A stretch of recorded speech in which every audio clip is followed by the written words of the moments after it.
1, 2, 3. All right, welcome to a shot of Business Central and a beer. This is episode 2. We're going to be talking about June updates and things like that for Business Central. First, let's start with Ken, because Ken is the beer guy. What'd you bring today, Ken? Hey, Michael. Glad to be here as always. Today, we're going to be drinking Fat Tire. Oh, popular. Yep. It's a oldie but a goodie. It's it's a Belgian red pale ale, made by New Belgium Brewery out of Fort Collins, Colorado. Nice. So let's go ahead and let's take a Crank sip it here. open. Let's get started right away here. So comes in a can. Make sure it stays nice and fresh. Here we go. So, it's an amber ale, a very different flavor from the Zombie Dust American Pale Ale we had last time. Yeah. Right? You can taste that. I'd say it's a little bit more smooth to me. Yeah. Not as hoppy, I guess. Right. It's a little less alcohol. It's 5.2% alcohol. So, it's a little lighter in terms of the alcohol. But it's an amber ale, still an ale, so it kind of has that smoothness to it. Yeah. I'm getting hints of earthy tones that are most likely found off the coast of the island Madeira. Wow, there you go. There you go. That's kind of funny. Beer Advocate says that the flavor profile originates in the 1930s when local Belgian breweries aimed to satisfy the tastes of visiting British soldiers. Really? So you may detect notes of English floral hops, or with a subtle malt sweetness and spiciness to it. I get the malt, maybe a note of some darker fruits. I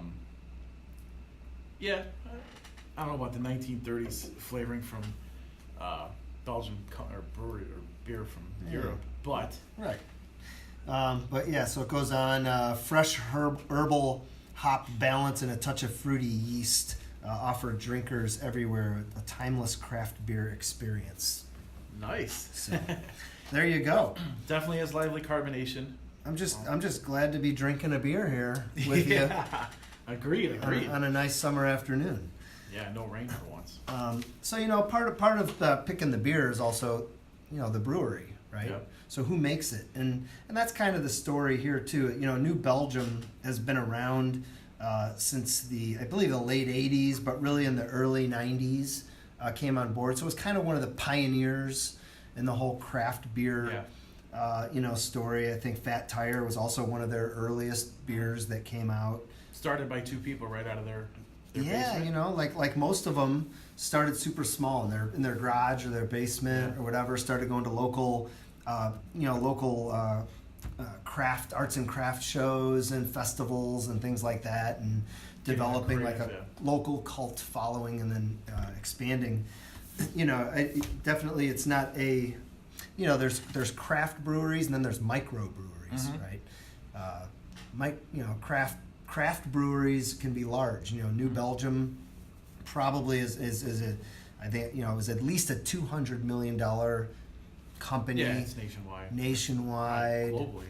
Multiple brewery locations and so on. So just because you say craft doesn't mean you mean micro. Mm-hmm. Certainly we'll probably hit on some microbreweries, ones that people haven't heard of. But this one is one of the pioneers in the craft brewery movement. Been around a while, so 100% employee owned. Yeah, that's right. Yeah, so the owners eventually sold the company to the employees. Right. I don't know, probably 500 to 1,000 employees or whatever. So it's a decent beer and a good company because employees take stock in it. Just like any other employee-owned company, want to keep their jobs and prosper. Yep, been around a while, So do you know why the name Fat Tire? I don't.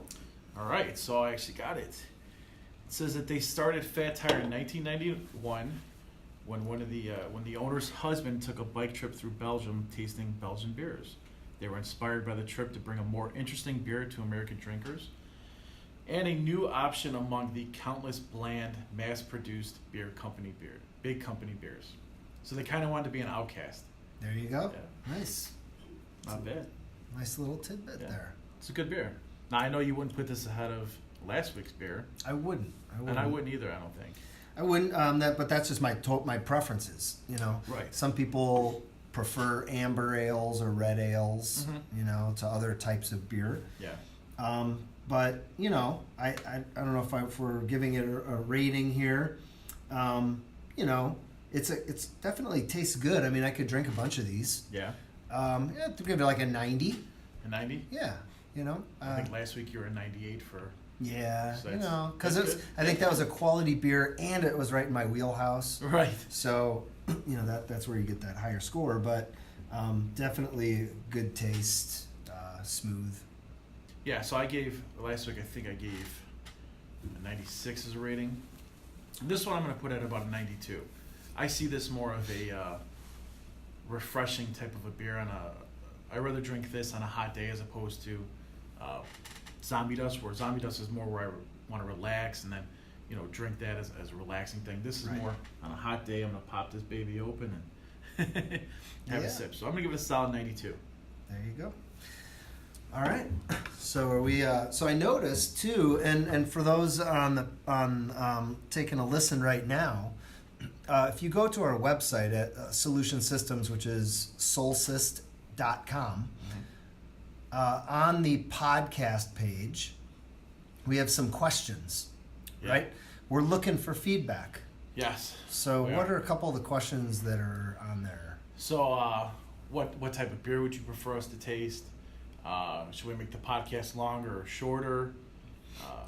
Just overall questions to engage you more as the listener. Right. What's going to make it better for you to listen more of our podcast? Yeah, so check that out. Check out the website. I think there's like 4 questions on there, Yeah. little yes or no questions and multiple choice. Yep, and right underneath that, we're doing the beer ratings. So as we go along, we'll put the average rating for the beer what we think, and you know, if you disagree, let us know. Yeah, absolutely. And then you know, if we get any mail in the mailbag, you know, on the website, Yeah. you know, we'll talk about it and we'll answer any questions that there are maybe Yeah. in the next podcast. And if you're a brewery, you want us to try your beer, send it on over. Give us a shout out. Yeah. We'll definitely review it for you. Yep. All right, so we'll enjoy these fat tires here while we get into the rest of the podcast here. So I think our next we're going to hit the shot. Yeah, the shot of Business Central. Talk about some of the new updates. All right, so for our next section, it's the shot of Business Central section. I'm going to start out talking about team members, because everybody seems to always ask, you know, what's a team member, and do I really need a full user, or what can I get when I get a team member? What is that person able to do when they're licensed as a team member? So a team member is basically for users who are not tied to a particular function, and they really only need basic functionality. What can a user do with as a team member? I've got a list here that I can read a couple things. So as a team member, you can read anything within Business Central. You can modify customer, vendor, and item records that are already created. You can modify entries when specifically allowed from accounting perspective to update specific information, such as the due date on customer ledger entries. You can approve or reject tasks, all in workflows assigned to the user.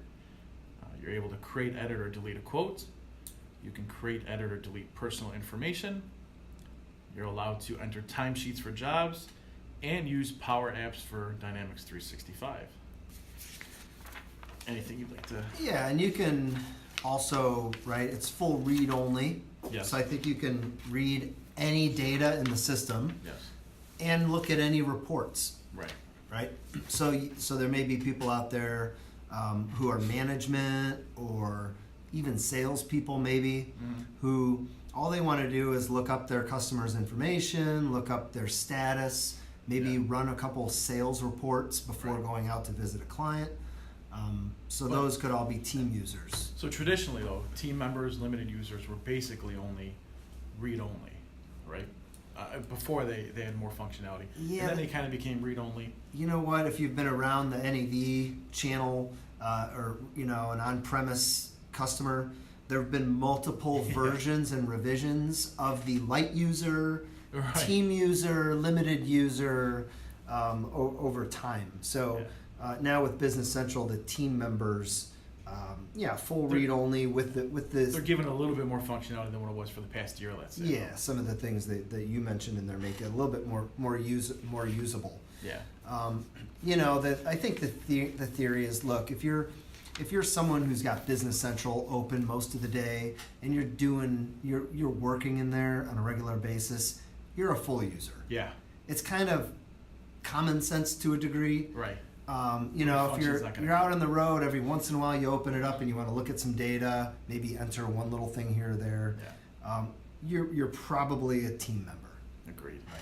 So one other thing though that I found through the Microsoft website is, for third-party as well as per-tenant extensions, you can only let the team member use 15 custom entities, otherwise known as table objects, per user session. This is a restriction set to align the team members' offering with other similar Microsoft offerings. So basically, that's just saying that they're allowed to touch 15 tables when or in the third-party app, right? Got it. Yeah. So you've installed like 4 apps from AppSource or extensions, and then maybe you have some customizations in there. Mm-hmm. They're saying that you can touch up to 15 of those within one session. Okay. Right. And then kind of you log out, you log back in, it kind of starts that meter up and running again, tracking those up to 15. So I think it's kind of along those same lines, those same common sense guidelines. Are you in there all the time? Are you working all over the place? Yeah. You're probably a full user. Right. If not, you might get away with it. Yeah, you touch a couple things. And what we always recommend now, the pricing is really affordable. It's like $10 or less. $8, yeah. For a team member license. So if you're not sure, license a user as a team member. Try it out. Again, it's a monthly subscription basis, so you're in for $8 or whatever. If not, you can cut it off. End it. You don't want it. So you're always better off, if you're not sure, to try it out and see if the users can do what they need to do with the team licenses. Yeah. And if not, then you can always upgrade to the full user. But at least you're not unnecessarily paying for a full user when you could have been getting away with like just the team. So save some money and try it out. Exactly. Yeah. So one more thing with team members. Team members do work with Power BI, Power Apps, and Microsoft Flow. Yep. So your typical Office 365 user using some of the other apps from Microsoft. Yeah. You get into Business Central a little bit to check on a couple things. There you go. Yeah. I also believe that, correct me if I'm wrong, once you buy one team member for Dynamics 365, you only have to buy one to use it for if you have Business Central and Sales, right? One team member works with both. I think so. All right. I'll take your word for that. All right. Sounds good. You want to talk to us a little about sure. Yeah, there's licensing and so there's another new license type that's going to be available for Business Central starting July 1st, 2019, which is called a device license. Okay. So these have been around for a while, and the idea of a device license, again, it's a lower price point than a full user. Yeah. But the idea is that you have a device that needs to connect to Business Central. This could be a cash register at a point of sale workstation. It could be a scale in your warehouse. It could be a handheld device. So you're doing inventory management and a user has a handheld. And with these, the actual the license itself is tied actually kind of to the device. Right. So they're saying you may have different users using this device, but because it's a single device and a single connection to Business Central, you can get a device license instead. And it has to have a lot of the functionalities, so that's why they don't limit the actual Correct. license. A device may need to create orders, post invoices, execute inventory movements. Yeah. So in terms of features and functionality, it is like a regular full user, Pretty much, yeah. except it's tied to a device. Right. So it's not tied to a user who can use it on any device they want. Yeah. Right. So that's a little bit. That's a piece of news there.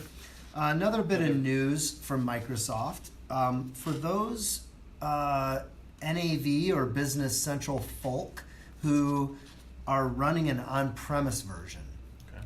So with Business Central, right, it's a named user license. Mm-hmm. So however you have 10 people, You have to have 10. you have 10 licenses, right?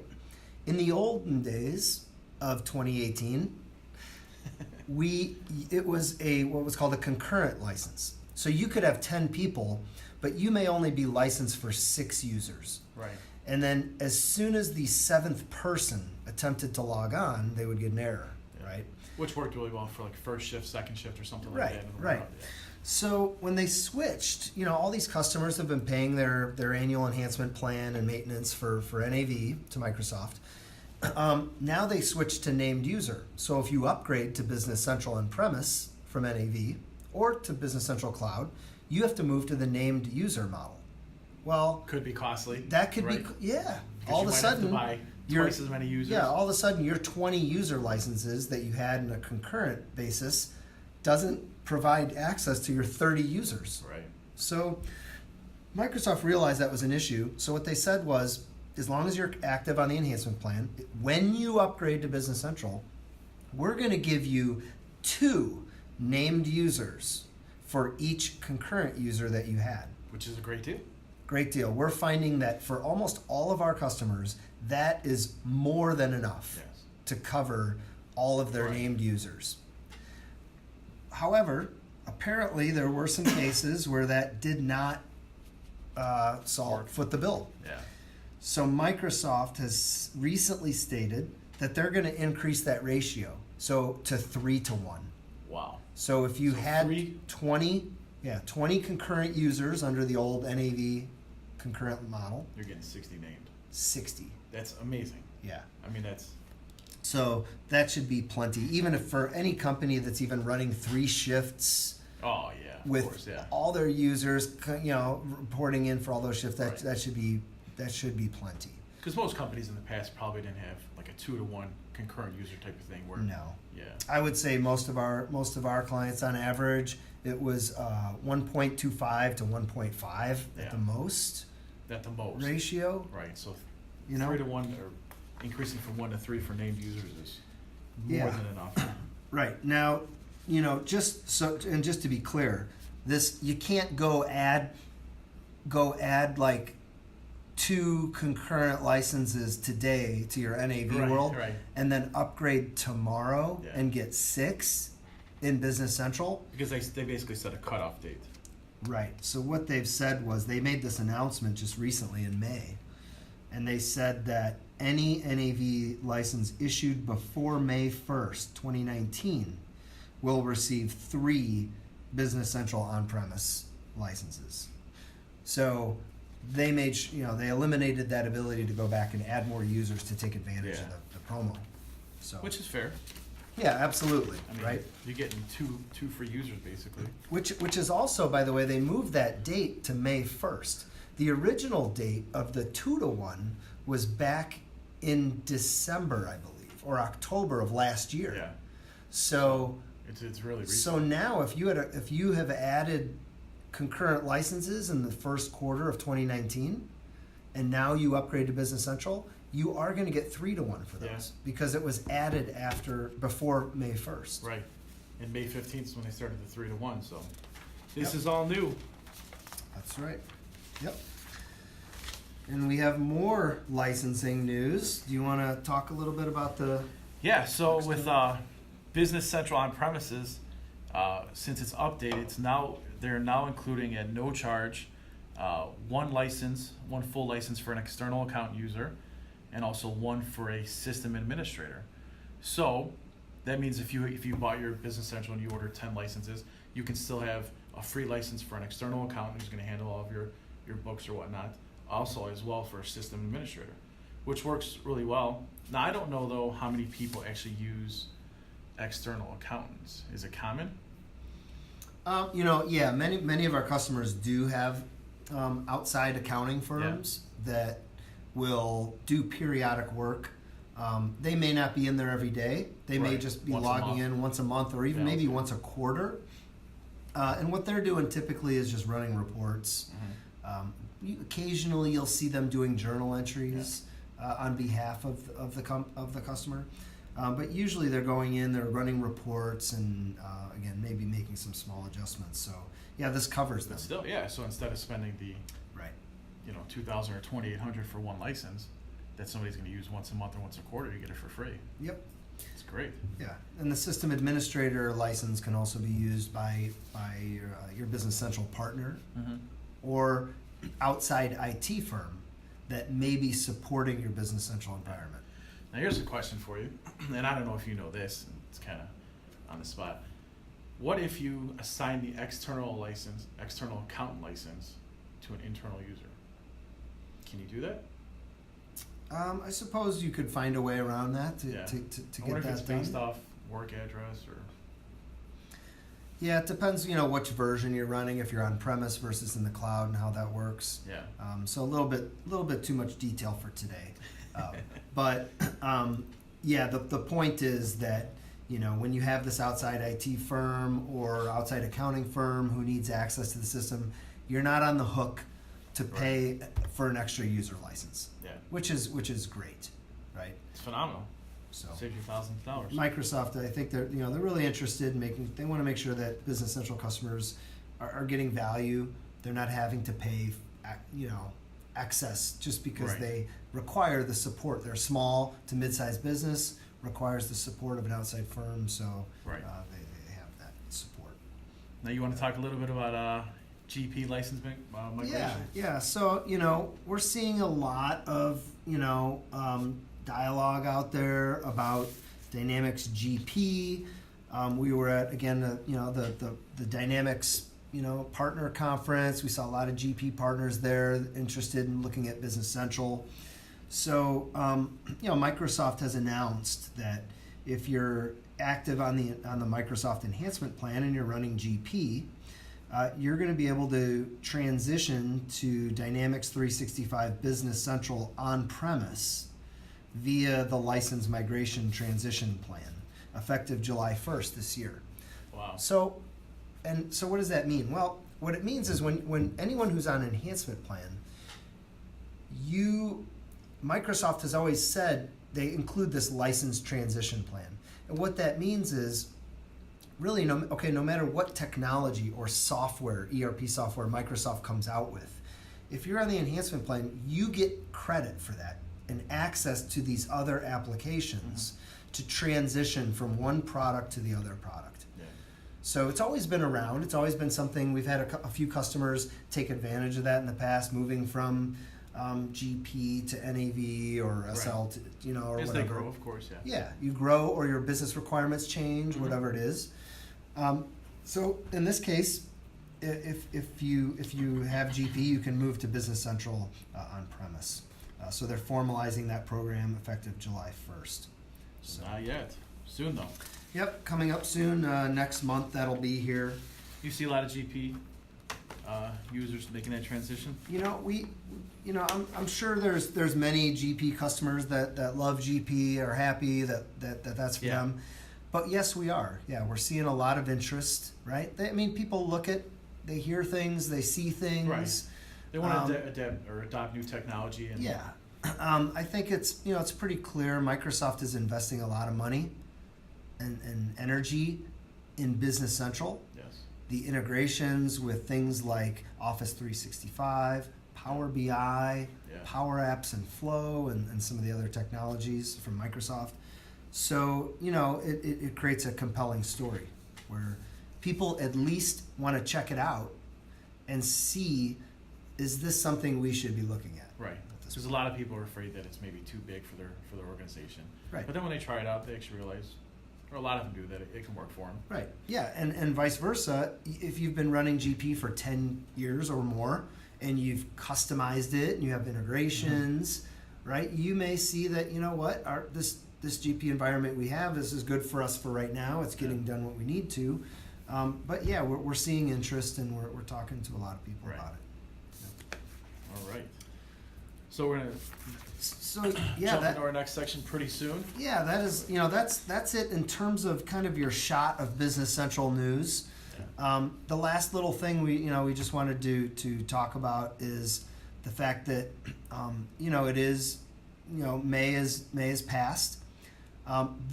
The April 2019 spring update Yeah. that were applied to the cloud environments. Mm-hmm. There was a delay, right? Yes. At this point, most people should be upgraded. Correct. Most environments should have been deployed. There was an opportunity to schedule it if you wanted to, but we've had all of our environments now for our clients have been upgraded. I think they forced the upgrade because of scheduling. Yeah, in Wasn't order working or to something, get all yeah. these things deployed. They're out there. They did it was kind of a rolling deployment. Mm-hmm. So everyone's environment may have been updated on a different day. Yeah. So it wasn't just like one day, all the environments are updated. They kind of roll those out throughout the period. But at this point, through the end of May, all of those should have been updated unless there was some circumstances, Right. unique Not common, circumstances yeah. that may have prevented it. But most people should be updated. So log in and take advantage of your 350 plus new features. Yeah, and we'll be talking about this probably later next month, but at some point, perhaps during June, the upcoming features for the fall release, fall 2019 release, may be out. So that's something that over the next 30 days you can look for. Yeah. Or wait till July when it should be out for sure. Right. And in that case, you still will have plenty of time until October when they tune in roll here. out. We might be able to give you some breaking news. Yeah, next month I hope we have that out, and maybe we'll be able to talk about what's new. And now a word from our sponsors. This week's podcast is brought to you by Solution Systems Implementation Team, where all our goals have plans so you're never left wishing upon a star. All right, so for this next section, we're going to talk about some migration techniques for Business Central, because a lot of customers, when they're either upgrading or moving to, let's just say, Business Central, they're not sure if they can bring over their data. A lot of them might think that they have to re-enter it manually, but there are options out there such as RapidStart or the use of XML ports to basically migrate your data quickly.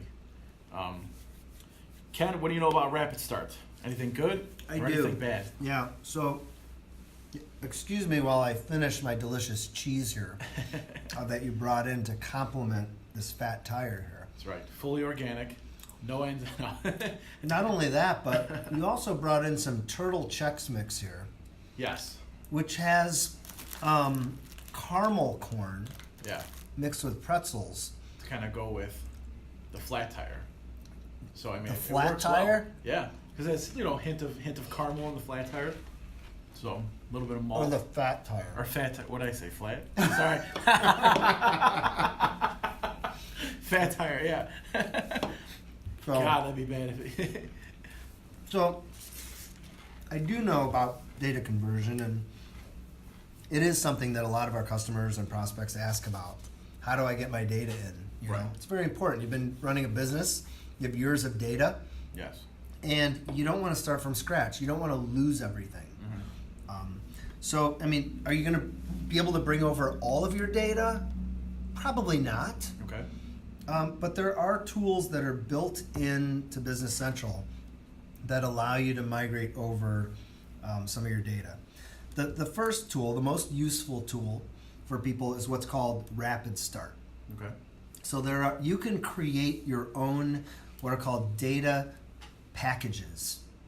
So a data package, for example, could be customers. And what you can do is you go into Business Central, you create a customer data package. You then can pick the exact fields that you want to include in your that you want to bring in. So you're going to bring customer number, name, address, city, state, zip, phone number, payment terms, codes, whatever those fields are. So is it? So with you saying it's more advanced than using the so-called edit in Excel feature. For that in Excel, it means where you'd go through the assisted setup, and it would give you the Excel sheet with customers or whatever. Yeah. But it had pre-named fields for you. Correct. Like customers, so that you can customize it more. Exactly. So with the edit in Excel capabilities, if you're using Office 365, right, you could go to a customer list, you can send it to Excel, manipulate the data, and then publish that data back into Business Central. But your fields are fixed. You're limited to the exact format of how it's exporting that data into Excel. Right. With RapidStart, you define the exact fields and positions of those fields that you want to import. You also can choose to validate or not validate certain fields. So that allows you the flexibility to bring in maybe an old list of old salesperson codes. A lot of them aren't at the company anymore, but you still want to bring those over because that's your history, right? Right. So by turning off the validation on that field, you could actually bring it in. So you position the exact fields you want in the exact order you want. You then export an Excel spreadsheet in that exact format. Yeah. Copy and paste your data into the different columns, and then you import it. And when you import it, it actually imports it into what's called a package data area, where you can review the data that it's imported, see how it's brought everything in. It will alert you in advance if there are any errors in the data. You can then go correct the data or correct your setups. Maybe you were missing a payment terms code for some of your customers. So if there's an error, you can still import it? And it shows you that there's an error? It shows you there's an error. Okay. It will import all the records that have no errors successfully and leave those ones with the errors still sitting there. Okay. So you have to either resolve the error by changing your data or changing your setups to allow that data to get imported. Is it good for use with, let's say, a company that's been around for 30 years and just has crazy amount of data to migrate over? It depends. We'll talk a little bit about what are called XML ports in a minute. And so, if you've got, let's just say, the number is maybe not exact, but you have more than 100,000 records to import. You probably want to create an extension that utilizes an XML port to get that data in. It's more suitable for performance and high volume data loads. But in terms of RapidStart, things like most people use it to bring in their customers, ship to addresses, vendors, items, on-hand inventory, open receivables, open payables, even monthly GL history. You can load like a net change trial balance entry into the general journal and then post those entries.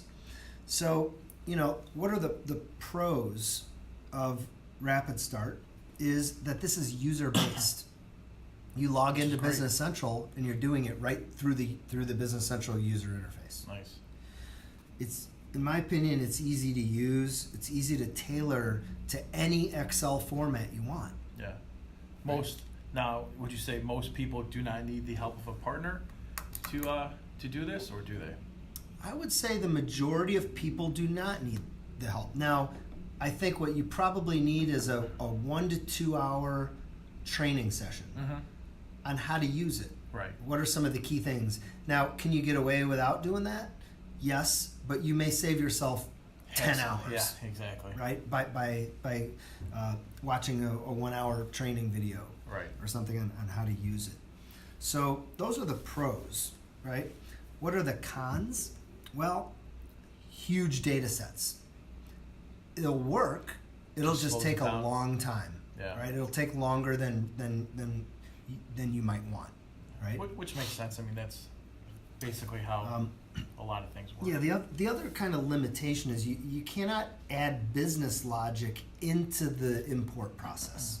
So what do you mean by business logic? So an example would be you want to import a file format that includes sales invoice lines, And from that one file, we need to create records in multiple tables. Maybe an invoice header record, and then line records, and then comment records. So you have business logic that's looking at the file and making decisions on what to do with the data. So that's a no-go. So, and really that's where the XML ports come into play. So what is an XML port? Well, an XML port is an extension that you would have to create for your Business Central environment. So if this is using Visual Studio Code, right? Whether each client technically has the license and abilities to create their own extensions. Right. So there's no licensing limitation. But they have to know the code. Yeah, you have to understand how to use Visual Studio Code and how to connect to Business Central and so on. But it's very useful. XML ports are very useful for huge data sets, for when you need to add business logic. And the third time you may want to consider an XML port is when you anticipate that you're going to have to import data, the same data, multiple times.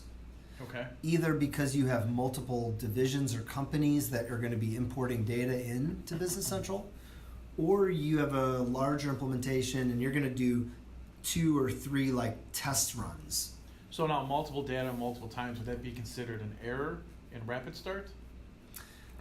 No, the difference is you could use RapidStart for that also. But if you're doing this on a repeatable basis again and again, you have maybe large sets of data, it's worth the time to build that as an XML port to do that that way. Now, does Business Central still recognize errors when data is imported through an XML port? Sure. Yep. Okay.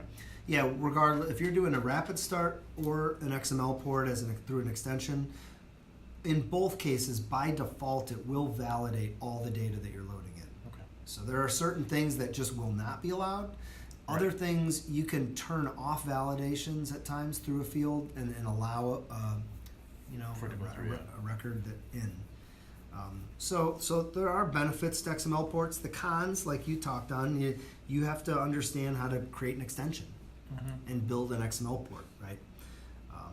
And so it's not something a typical user is going to be able to do. No, not at all. A couple examples of where you may want to use an XML port is someone says, hey, I've got 10 years of sales invoice history. We want to load in. It's 500,000 invoice records. Or we want to load in our detailed GL entry history. We've got 1 million GL entries that need to get loaded in. Those are cases where we would recommend that you use an XML port. So is there an average time for loading the data in through an XML port, or is it different? Yeah, it depends on the table you're loading in, how many fields you're loading, and how many records are being created. I mean, to give you a kind of a rough ballpark, through RapidStart, you could import a file that has 500 customers in it, for example, in let's say 5 minutes. Wow. Right? So it's flying. It's pretty quick. Yeah. Now 500 records through an XML port might take 15-20 seconds. So you're talking about at least a 10-to-1, maybe 20-to-1 performance improvement. Yeah. So again, when you get into the hundreds of thousands of records, that's where it makes a big difference. Makes a big difference. An XML port to load in 500,000 sales invoices might take a few hours through an XML port. It might take you a couple days. A weekend with through RapidStart. Now, could you do it? Yes. But why would you want to? But yeah. Why would you want to tie so it's kind of a cost benefit. Do we spend the time to build the XML port? Yeah. Or do we just take the time? Maybe you view that time of someone who's doing that as there's no cash out of pocket. Yeah, maybe run it over a weekend or something when you're not. But the key point is that if you're new to Business Central, you're running Business Central now, you want to get data converted in, there are tools that allow you to do that. So you're not going to lose your data. Correct. Which is key. Definitely key. Yep. Every business, unless you're a start, there are, we do have customers that are startups. Right. And they really don't have much history that they're loading in. But 95% of businesses who are moving to Business Central or implementing it have history, have data that needs to get in. And so, rest assured there are tools that allow you to do that. So really, it really starts with how much data you want to bring in is where you probably start to where you want to choose an XML Port or RapidStart, right? Correct. Yeah. Yep. And I would always start with RapidStart until it doesn't work for you. Really? And then move, and then To the XML Port. go to the XML Port route. But I would always start with attempting to utilize the RapidStart, just because it's easy to use. You don't need developer skills to do it. Mm-hmm. So why not? All right. Very, very good good tips and knowledge about ways to migrate your data into Business Central. We're back for our BC feature spotlight, and we're going to be talking about a feature that has not been around before, and it's a wonderful feature. Most everybody needs it. It's merging customers and merging vendors. This new feature allows the user to merge two existing customer records together or merge two existing vendor records together. This can be useful when two existing customers or vendors merge with one another, or when a user sets up a new record for an existing customer or vendor because they didn't know they already exist in the system, and then creates and or posts transactions against this new customer. Prior to this new feature, there was no way to merge existing records, particularly due to all the related data that would also have to be moved, including posted invoices, credit memos, ledger entries, comments, prices, cross-references, ledger entries, etc., etc., etc. So Ken also did a video for this, which we will post on the podcast page. We'll post it on YouTube. You'll see a link in the show notes. But he also wants to talk a little bit about the functionality of it. Yeah. So, Mike, when I started doing Dynamics NAV or Division back in 2001, I recall that the very first customer I was working with, this was something that they asked about. Very first one. Very first time. And almost every time. Hey, we accidentally set these guys up twice, and then we posted an invoice. How do we undo this? Or can we merge these two records together? Or we're implementing Business Central, and we have bad data from our old system. Can we merge these once we clean them up? And up until now, you've had to say The no. answer has always been no. Unfortunately, that we really don't have anything that we can use to do that. But Microsoft is listening to the user community out there through the feedback, and in the latest spring release that just came out, this is a feature that's there. So how you use it, and I walk through all these steps in the video that we're going to share, but it's relatively simple. Yeah, you open up a customer that you want to merge another customer with. So this is your current customer that you want to keep. You open it up, you go into actions, functions, and there's a new option there called merge with. So when you click on merge with, a new screen pops open.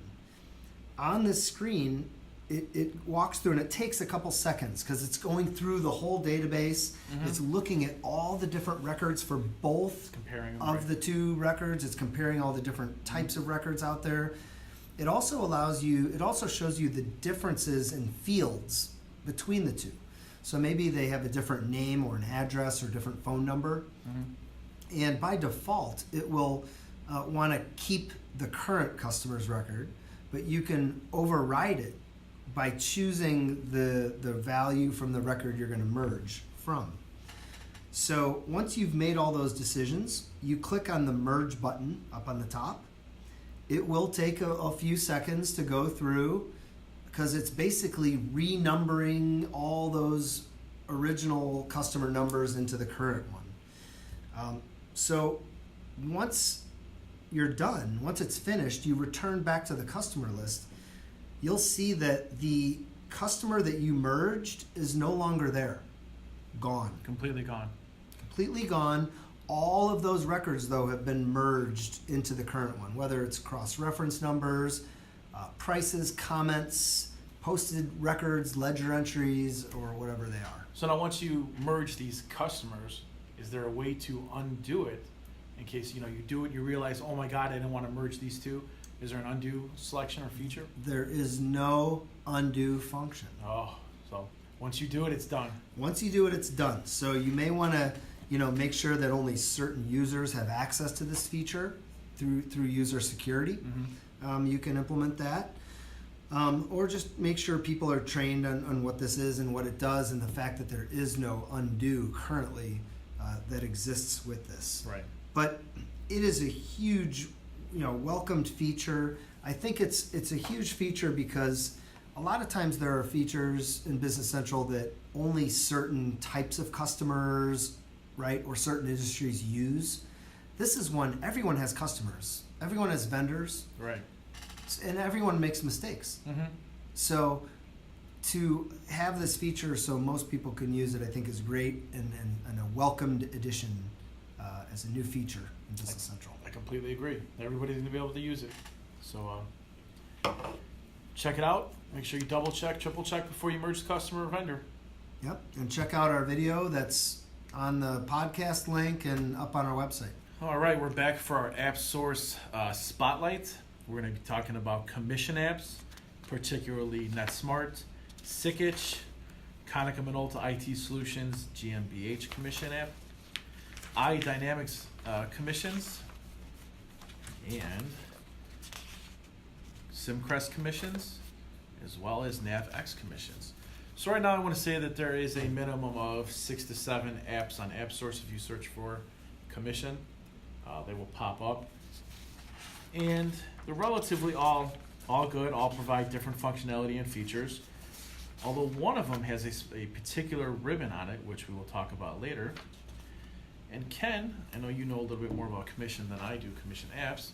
What would you say is some of the features and whatnot that somebody should look for in a commission app? Sure.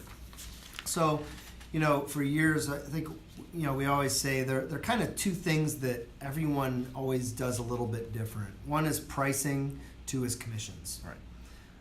And there are a huge number of different ways that people do commissions. Some people pay commissions only once the customer has paid, while other customers pay during the invoice period. Some people may have tiered commission levels. Some people may have split commissions where they're paying 2 salespeople or even more. Also, some people pay on gross sales dollars. Right. Some people pay on gross profit.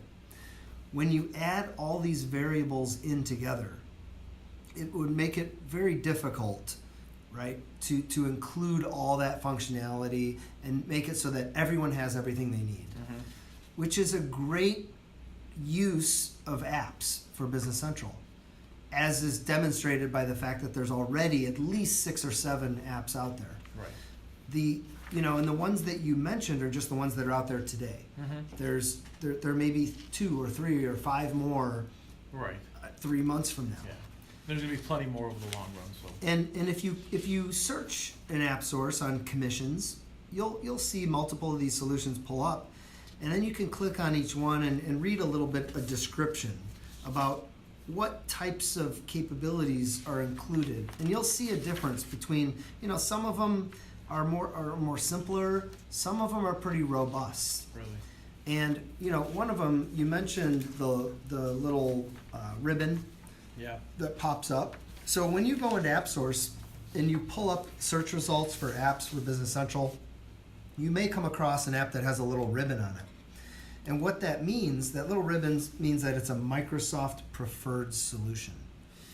A Microsoft preferred solution is a cloud application selected for its quality, performance, and ability to address customer needs in a certain industry, vertical, or solution area. Right? So what it's saying is that it's a proven app, proven functionality, and we believe in this, that it actually is going to work. Right. Yeah, specifically, a team of Microsoft experts validates solutions from partners with specific proven competencies and capabilities. And these solutions are then featured in Cloud Marketplace storefronts, Azure Marketplace, AppSource, and the Azure Portal. So, this is Microsoft saying, hey, we've vetted all these different applications, and these that have the ribbon are from well-known partners partners that have proven technologies, or the apps themselves have robust features and are capable of providing a good solution for many people. It's Microsoft's way of placing their trust in the partner. Right. Yep.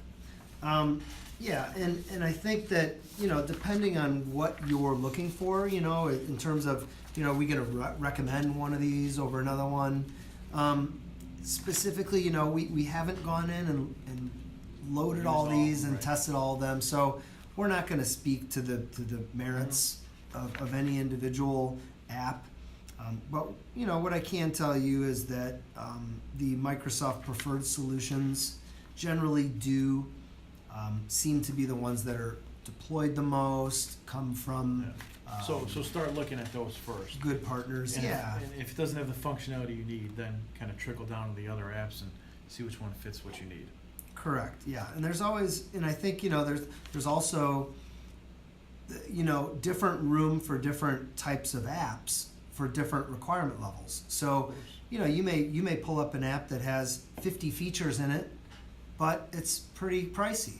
Right. But maybe if you only need 2 or 3 of those features, you can look at one of the other solutions and you may find it's half or less the price. Yep. So you have to go out and do your due diligence, do your homework, look at the apps, understand what they are, what they do. Hopefully they have shared videos, demo videos out there that walk you through the key functionality and allow you to see what it is or how it works, or share that end user documentation with you. Now, when somebody goes to App Source, looks at the app, would you always recommend for that person to contact their Microsoft partner when they're thinking about installing the app? Or should they just go right through the provider of the app? Yeah, I think it depends. I know some people, they may not have a good relationship with a partner. I would always recommend talking to your partner. Your partner can probably provide you with firsthand experience about working with an app or working with an app provider. And recommend the best one. Right. They may also be able to provide you with information about standard functionality or alternative solutions that maybe you haven't considered. So I think it's always best to go out and seek advice from as many parties as you can. Right.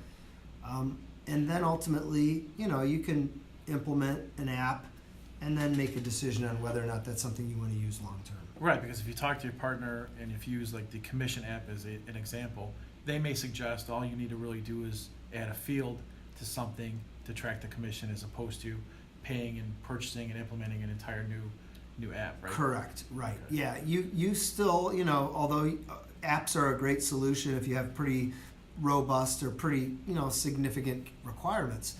But like you said, maybe all you need is adding a field and then modify a report to pull that field in, and now you've got 98% of what you need to track commissions. And that's a one-time fee. That's a custom extension that can be created in your Business Central environment. Yeah. You have no long-term fees. So that's something that also is worth looking into. So great example of talking to your partner first. Get out there on App Source, check it out. Let us know what you think too.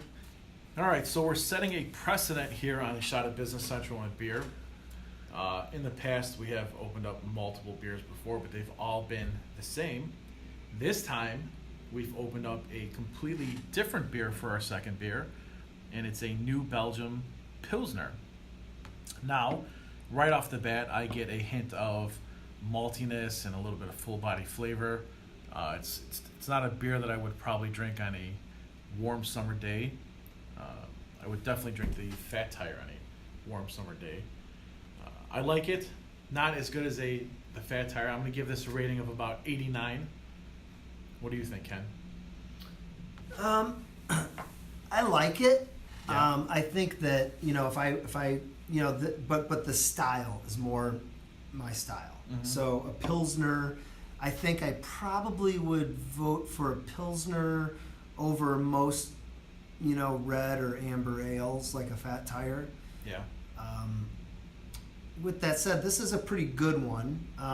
But I kind of, to me, again, it tastes like a traditional beer. if you grew up drinking beer, Domestic beer? yeah, like a Pabst or a Hamm's or even a Budweiser. Keystone Light.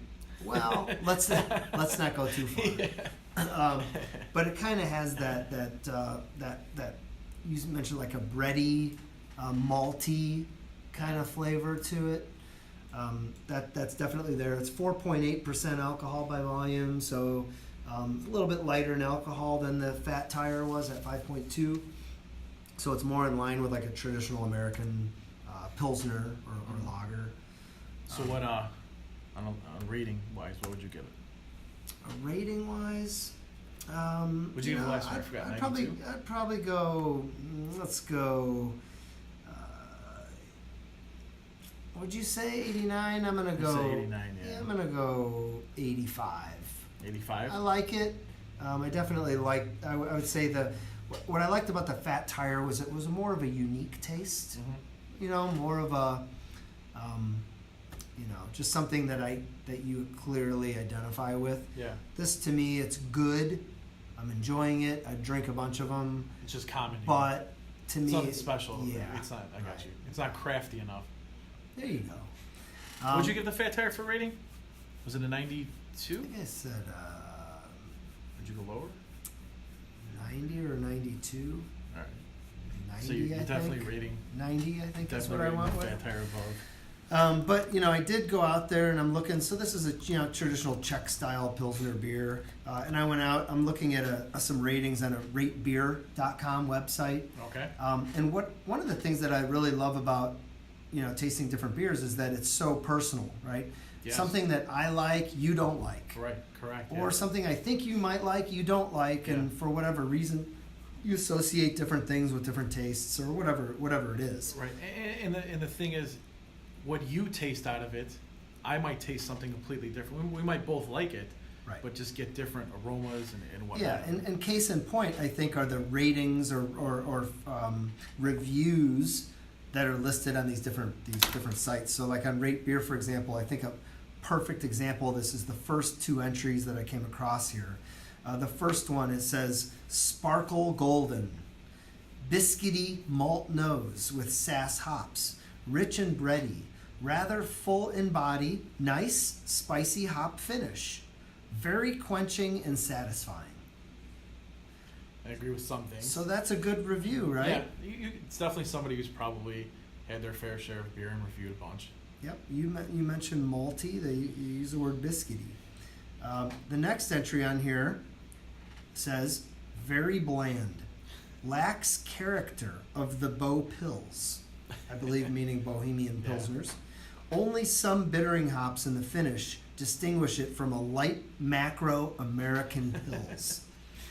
So kind of along the lines of what you said, where you think it's more of a domesticated beer and it's not really crafty enough Exactly. for you. Yeah, I think that probably is closer to what I said. I'd kind of put it in the middle, though, right? I think there are elements of it where I say you're not completely knocking it as that person is. I don't think it's bland. Those two is crazy, yeah. Right, but it kind of has some of those characteristics of a traditional American Pilsner, but I think it is quenching and satisfying at the same time. And I also find it's funny. Maybe it's just people, looking at previous reviews, but I thought it was noteworthy that at least 3 of the reviews here on the first page use the word biscuity.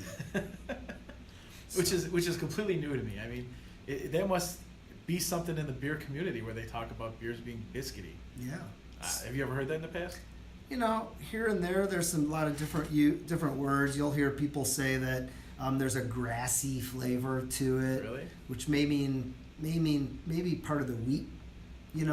That's Maybe. within the beer, the malt that's used. Maybe that's, when they say grassy. But there are certain words that people use that are definitely, Yeah. if you're in the craft Tastes beer like fresh scene. seaweed off the coast of the Bahamas. Yeah, there you go. It's crazy. Well, so that's our, now precedent on a shot of Business Central and a beer. We've cracked open a second different beer for the day. So in recap, we talked about a bunch of different things. We talked about new features, team members, licensing, the ability to have an external accountant and system administrator licensed for free with Business Central on-premise. We went and talked about our feature segment, which was data migration, the use of RapidStart and XML ports. Then we talked about the feature spotlight, which actually happened to be my favorite segment, which is merging customers and vendors. And that feature that has not been around for a long time, but it's something that everybody needs.